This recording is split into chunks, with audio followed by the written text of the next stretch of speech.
నా పేరు కిరణ్. కిరణ్ గారు, ప్రస్తుతం చూసుకుంటే హైదరాబాద్ వాళ్ళందరినీ చాలా ఫేక్ న్యూసెస్తో భయపడిస్తున్నారు.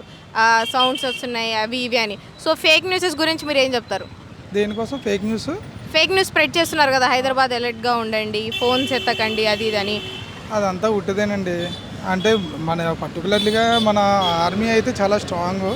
ఆ విషయంలో అయితే మాత్రం ఇబ్బంది ఏం లేదు. కానీ ఇలాంటి విషయంలో అందరూ కూడా ధైర్యంగా ఉండాలి, బాగా ఎదుర్కోవాలన్నమాట. ఫేక్ న్యూస్ల ప్రచారం అన్నది ఈ మీడియా బాగా ఎక్కువైన తర్వాత ఇది అవుతుంది.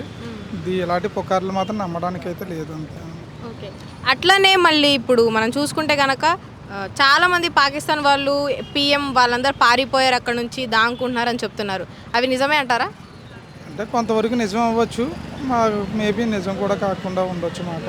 అంటే పూర్తిగా అన్నది మనం నమ్మలేము. అది ఏదైనా సరే, ఏదైనప్పటికైనా మన త్రిదళాలతో అన్నది చాలా స్ట్రాంగ్గా ఉన్నాయి.